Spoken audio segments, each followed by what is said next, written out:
Hi, and welcome back to Living to the Fullest. This is part 2 of my spring planter video series. Um, Today I'm going to focus mostly on my balcony hanging planters that I've already attached to the edge of my porch area. I'll show you at the very end of the video some of the things that I've planted and how they're growing and how it's going. So I assembled those balcony hangers, and when I actually put them on my porch, these, even though there's like extra screws and things like that, they just weren't super firm, and I also didn't want to tighten them so much that they would scratch the paint of my wooden panel right there. So I attached them with zippy ties, and they actually came with zippy ties. So so those are ready to go, and now I am putting in like a center plant, and then I'm going to have 2 plants on each side, and then 2 plants at the very edge, which will be my kind of like my hanging, draping plants. I saw another planting video, and they mentioned that the important element of any planter, but especially hanging planters, is you want something that's a thriller, either a really bright or really statement piece kind of plant or flower. So those are my callus flowers, the tall yellow ones. They kind of remind me of lilies, so yellow lilies. So I thought that was pretty. And because I already have the yellow pansies, and I'm going to, in between the yellow center plant and the yellow pansies, I'm going to plant the dark red, almost purplish pansies. So I think that'll look really nice. So I'm fulfilling that design element. The thriller is the tall callus flower. The filler are the pansies, because there'll be 2 on each side, and they have a lot of kind of bushy leaves, so they cover up the soil so it doesn't look so empty. You want it to look lush and green. And then on the ends, I think it's some kind of a ivy plant. It's not super long right now, but I think it's going to grow and hang more as the weeks go by. But if I don't see them growing too much, I might either go get an extra plant or find a different one that kind of grows a little more. So speaking of porch decorations and flowers, last year I actually had planters that you hang at the top, but unfortunately, not only did they dry out so quickly because it was just hard to get up there to water them, and if you try to use a hose, it would almost knock it over. Like, the water just really didn't get to them very well. I had some ferns hanging, and then I had some flowers too, and they all dried out super fast.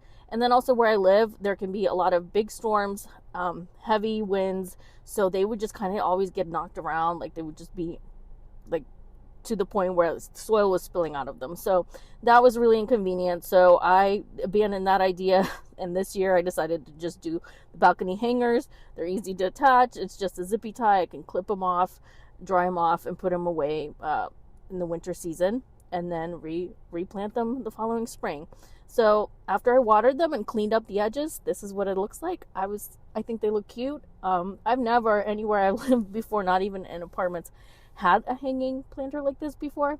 So I really love this look. The second one is missing some of the purple pansies because I need to go buy more. A couple of them dried out because they were just sitting on my kitchen floor waiting to be planted. So I finally got to this project. Over here, I also potted my the snowball bushes. They take kind of years before they really get thick and big and become a tree. And then over here, I have peonies. These are pink peonies, and I showed you the box for both of these plants in an earlier video. And I'm just gonna let these kind of hang on the porch, let them start to grow, and once they have pretty strong, branches, then I'm gonna repot them or re-soil them in actual soil, and I'll probably put some kind of guardrail or a little mini fence around them to protect the soil and keep the fertilizer from just draining out of it with the rain. So let's revisit some of the other things I've been planting. I bought a packet of microgreens, and this is the growth on them in just 3 days. So they're going to be pretty full in about a week or so. These are the ranunculus plants. I started them as seedlings. Now you can see a lot of greenery here, and as they grow bigger, then I'll put them in the bigger pots. Because by that time, I think the ones I have on my porch, the ones I made in my first planter video of this season, they're probably going to have dried out or not blossoming anymore. So I'm just going to pull all the roots out and replace them with those new ones.